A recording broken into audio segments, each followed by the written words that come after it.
Shalom, teman-teman yang diberkati Tuhan. Jumpa lagi dengan Om Jono dalam kata hari ini. Hari ini saya akan membahas tentang jangan mencampuri urusan orang lain.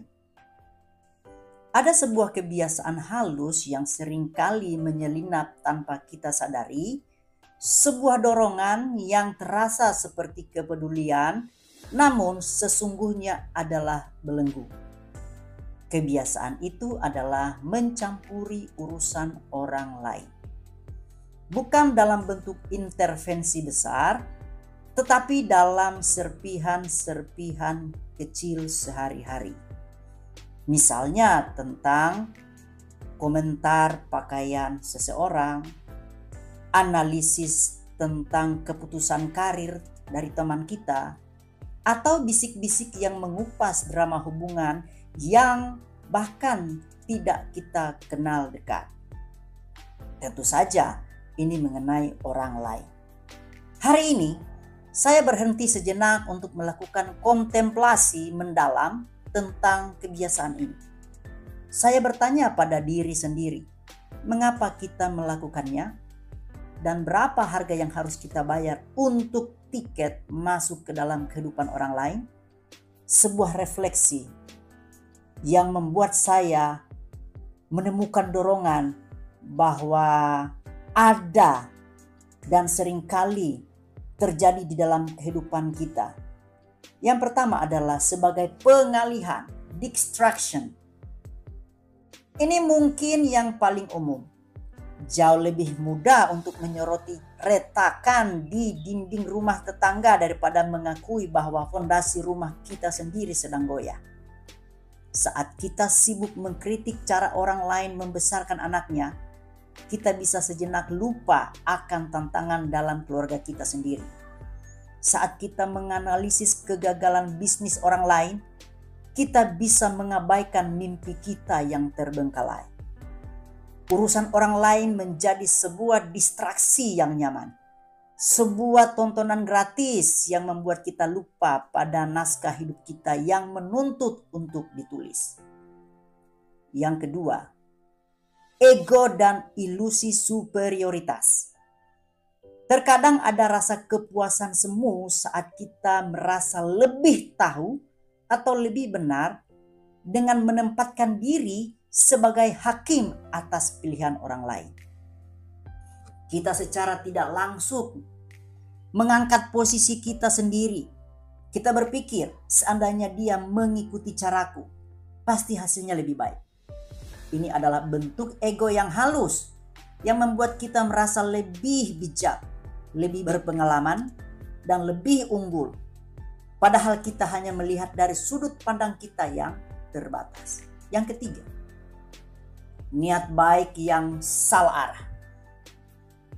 Tentu tidak semua dorongan datang dari tempat yang negatif. Seringkali kita tulus ingin membantu.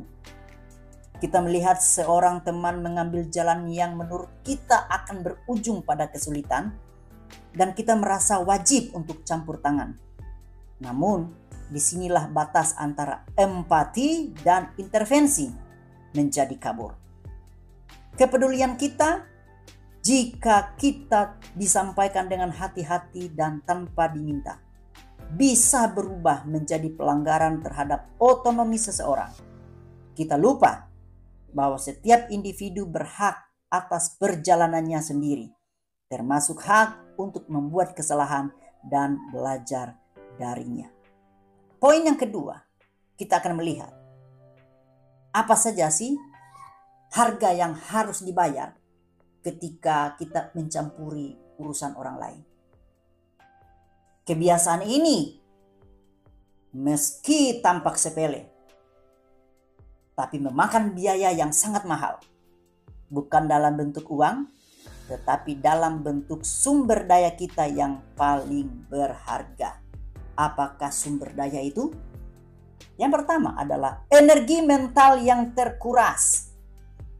Setiap kali kita memikirkan, menganalisis, dan mengkhawatirkan masalah yang bukan milik kita, kita sedang menguras daya energi yang seharusnya bisa kita gunakan untuk belajar, berkarya, menyelesaikan masalah pribadi, atau sekedar beristirahat, justru habis untuk hal-hal di luar kendali kita. Hasilnya adalah kelelahan mental yang kronis dan perasaan hampa. Yang kedua, kedamaian batin yang terengut. Pikiran kita menjadi seperti pasar yang ramai, dipenuhi oleh gosip, kekhawatiran, dan penilaian tentang orang lain. Ketenangan menjadi barang langka. Kita menjadi cemas atas hal-hal yang tidak bisa kita ubah. Kualitas tidur menurun, tingkat stres meningkat, dan kita semakin jauh dari rasa damai yang seharusnya menjadi hak setiap insan. Yang ketiga, potensi diri yang stagnan. Ini adalah biaya yang paling tragis. Waktu dan fokus yang kita berikan pada kehidupan orang lain adalah waktu dan fokus yang kita curi dari pertumbuhan diri kita sendiri. Taman di dalam diri kita menjadi gersang karena kita terlalu sibuk memperhatikan rumput liar di taman tetangga. Buku yang ingin kita tulis, keahlian yang ingin kita pelajari, hubungan yang perlu kita perbaiki, semuanya terbengkalai. Poin yang ketiga, bagaimana kita bisa membebaskan diri dari jangan mencampuri urusan orang lain ini? Ketika kita menyadari hal ini adalah langkah pertama, dan langkah selanjutnya adalah tindakan sadar untuk mengubah arah fokus kita. Ini adalah sebuah latihan, sebuah seni yang perlu diasah setiap hari. Apakah landasan tersebut? Yang pertama, menjadi penjaga gerbang pikiran. Saya belajar untuk lebih waspada terhadap apa yang saya izinkan masuk ke dalam pikiran saya. Ketika dorongan untuk mengomentari atau menghakimi muncul, saya mencoba berhenti sejenak dan bertanya, apakah ini urusanku? Apakah memikirkan ini akan membawa kebaikan bagi diriku atau orang lain? Apakah ini bermanfaat? Seringkali jawabannya adalah tidak. Yang kedua, mengalihkan energi ke rumah sendiri. Setiap kali energi untuk mengintip keluar jendela muncul, saya secara sadar mengalihkannya untuk membersihkan rumah sendiri. Saya bertanya pada diri sendiri, apa satu hal yang kecil bisa saya lakukan untuk memperbaiki diri hari ini? Apakah saya sudah cukup minum air? Sudahkah saya bersyukur? Adakah pekerjaan yang tertunda yang bisa saya cicil? Energi itu diubah dan destruktif menjadi konstruktif. Yang ketiga, membedakan empati dan intervensi. Pada akhirnya, jangan urusi urusan orang lain. Bukanlah sebuah ajakan untuk menjadi apatis atau tidak peduli. Justru sebaliknya, ini adalah ajakan untuk menjadi sangat peduli, tapi dengan urutan prioritas yang benar. Peduli pada diri sendiri terlebih dahulu. Dengan berhenti menjadi manajer bagi kehidupan orang lain, kita sedang membebaskan mereka untuk menjalani takdirnya. Dan yang lebih penting, kita dimerdekakan dari diri kita sendiri. Kita dibebaskan dari energi yang membelenggu kita. Kita membebaskan energi kita untuk bertumbuh, membebaskan pikiran kita untuk meraih ketenangan, dan membuka hati kita untuk membangun versi terbaik dari diri kita.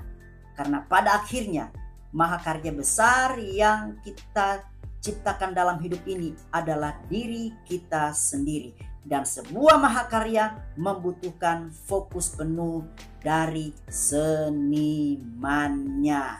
Tuhan memberkati kita sekalian. Sampai jumpa pada program Kata Hari ini berikutnya. Tuhan memberkati.